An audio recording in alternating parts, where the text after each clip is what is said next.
let's get this thing going here. Now, when I was that's the end of my story. When I was when I was a sophomore teacher at the American college here many years ago, I used to always tell my students that they should always start their research papers with a grabber. So I thought this would be a very adequate grabber for this evening, where it just goes to show that fate deals us interesting cards, and I don't think there are many people who have been so embraced by a bull in their lives. Well, so anyway, this happened in the south of France last year, and somebody said to me, "Why don't you talk a bit more about it?" Well, I'd rather not. All I can say is that it does typify one thing, which we'll be talking about, and that is when things come out of nowhere like this, which really did happen there. We are very fortunate to survive and to move on, and I suppose it taught me something, though I still haven't figured out what it is. Okay, now let's move back. We're going to move back here. We're going to move back now 45 years. 45 years. That's when I was a young, brash young man, climbing mountains all over the place. I was also a teacher at LAS at that point in 1974. And just across from this mountain on the Eiger, which is just about a mile away, we were the American School of Mountaineering, International School of Mountaineering, was in the process of making a film, the Eiger Section, with Clint Eastwood. So this was going on about the same time.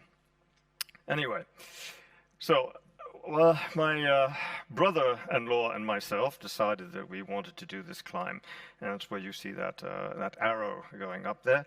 That's the west pillar of the Scheidig Wetterhorn. At that point, it had only been done twice, as far as I know, twice prior. Only two other ropes had ever climbed that. And so I, very brash young man that I was, I thought that I would make myself the third. And so we took off from the hut around about 6 o'clock in the morning, walked across the ledges that you can see there to the bottom of the climb, and started up. Now, it was quite a difficult climb. There were lots of overhangs and cracks and dihedrals, if anybody here knows what those mean. We were carrying heavy packs, and there was no gear in place. Today, apparently, this climb has lots of gear in place. Gears meaning pitons that you bang in with a hammer. And there were none, so I had to put as many as I could in place. I had a friend, an English climber that I used to know, who said that all good climbers only put 2 pitons in per pitch. That's per 40 meters. And so I tried to do as he said, but it was a bit scary, because in putting less gear in, you go that much faster. And we were carrying, as I say, heavy packs, so we had to move fast. Well, we climbed up this face for about 12 hours. At about 6 o'clock in the evening, we found a very comfortable, very spacious ledge. And so we said, ha-ha, we can now set up a very comfortable little campsite, which we call a bivouac, and have a really nice little meal, because we had a little cooker, and there was some snow that we could pick up and buy and melt. And so we thought, this can be a very nice evening. And we got our little bivy tent out. The bivy tent goes down to about here, and you sort of hunker down under it when you're asleep at night. And we got our down jackets out and our little down bags. The way it came up to about here, and we were very comfortable. And then I looked out. I looked out towards the horizon, and I saw this huge, ominous, black cloud. It was monstrous, and it was galloping towards us at an incredible rate of speed. Now, I had climbed many a mountain, and when I saw that thing coming, I knew that we did not have long before we would be very wet. And it did. It hit us about half an hour later, and it hit us hard. Now, the weatherman, prior to our trip up here, had informed us that we had at least 2 days of brilliant weather and then 1 day of possible clouds. Well, the weathermen weren't as gifted as they are today. And so we hunkered down under our bivy tent and allowed the cloud to embrace us, a little bit like the bull. And it did. It did. Yes. Lots of beautiful lightning. You know, fireworks. Except when you're in the mountains and you are out there, and lightning doesn't have anywhere really to go except where you are. It is a very frightening situation. And we did not enjoy the fireworks, because when lightning hits you, there's not much you can do except burn. So we hunkered down on our rubber-soled boots, and we got under our tents, and we shivered, and we shook, and we listened, and we were deafened, and we probably prayed. I can't remember if we had the courage to pray. And finally, the lightning left us alone. Thor had not seen us. And so we thought, this is good. It's moving on. Nope, it was not moving on. Next came hail. Now, there are different dimensions of hail. You can have nice little small hail. Don't do any harm. You have little bigger ones that might make a little dent. Then you have the big ones. Now, when you're at that altitude, which is around 3,000 meters, they tend to be quite large. They haven't really melted. They go down. So the hail hit us hard. And luckily we had helmets on, and so we was there still hunkering down with hail coming down on us, and it was not very diverting. Finally, the hail passed on. And once again we said, there was a very powerful wind coming through, but we thought, that was just good. It's moving everything away now. No, the wind stopped, and it snowed.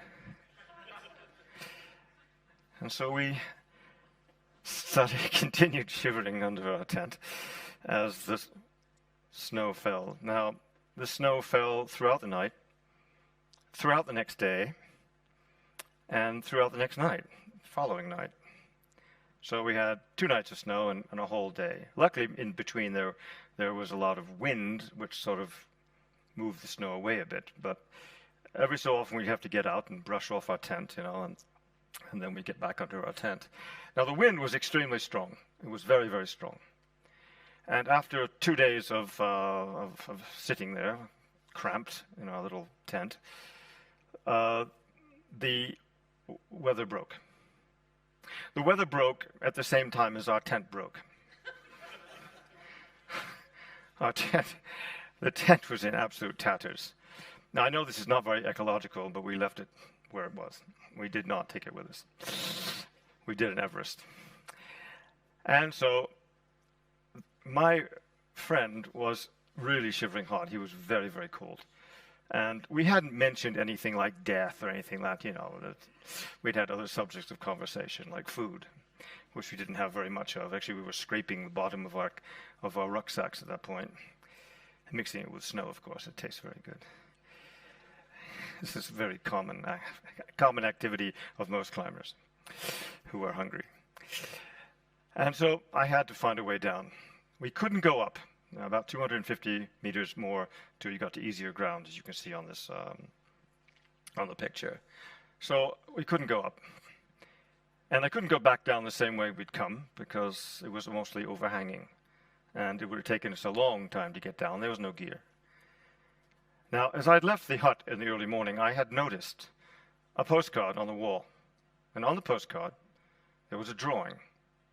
And the drawing was made by Japanese climbers who had done the north face of the Scheidig Wetterhorn in winter. And I knew the Japanese loved bolts. They liked to put bolts in anywhere. And so I we traversed across. It was very difficult getting across. We had to go behind a pillar and cross over into ledges, and there was lots of snow, and it was miserable, and I won't go into details. And when we got to the ledge, I looked around for somewhere to put a piton in. Yeah, there was no piton.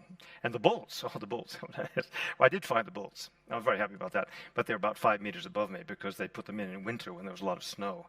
So there was no way I could reach the bolts. And so I had to find a means of getting down. No cracks, nothing. And at that point, you begin to feel a little bit scared, a little bit frightened. Mostly as I was the leader. This friend of mine, my brother-in-law hadn't been on a climb before, and he was a bit worried.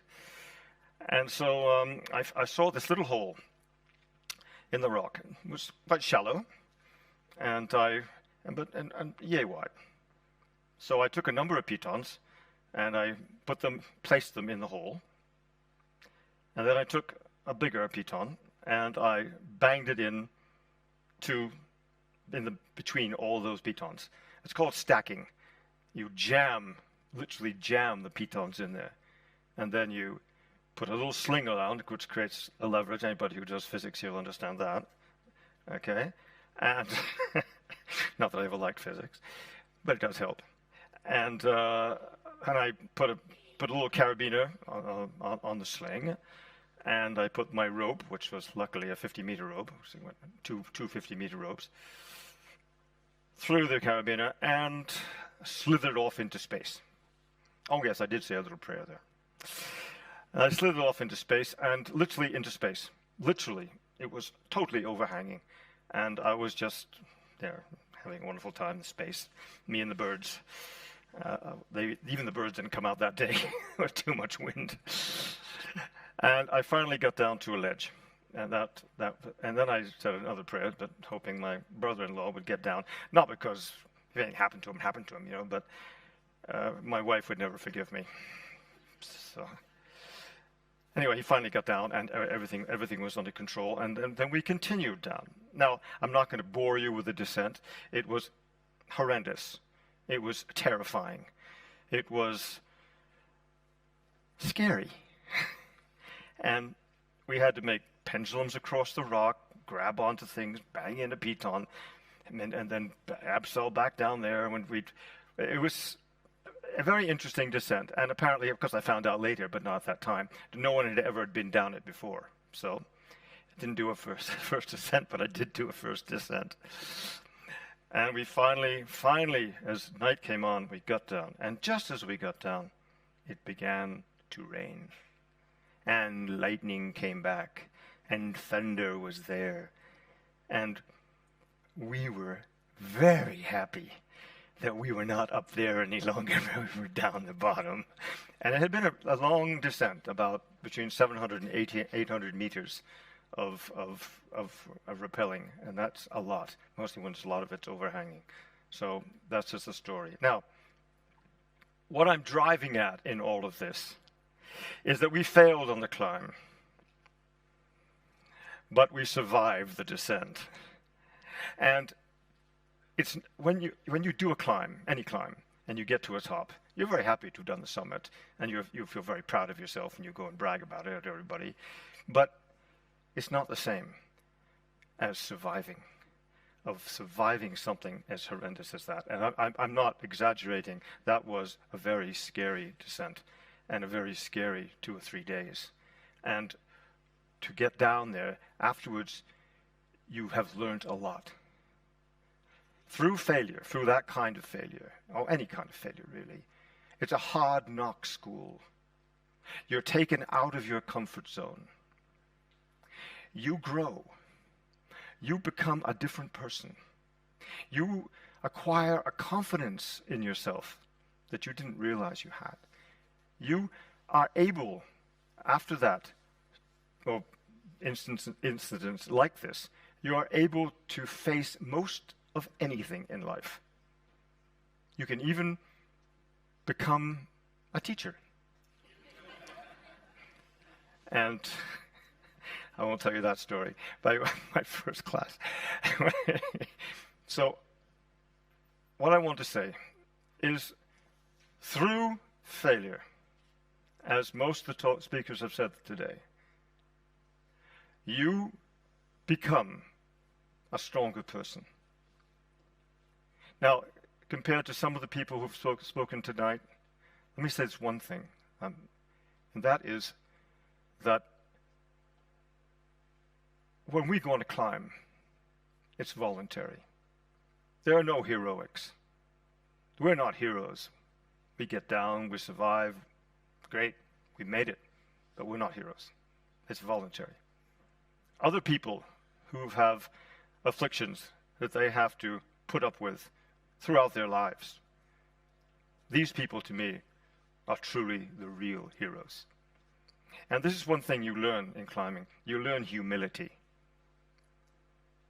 And it is something that many of us need to learn.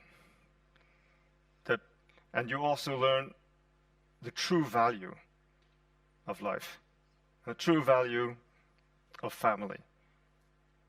And believe me, when you're up there and the storm's raging, all you can think about is the green grass down the beautiful pastures and all those little cows muddling around, you know.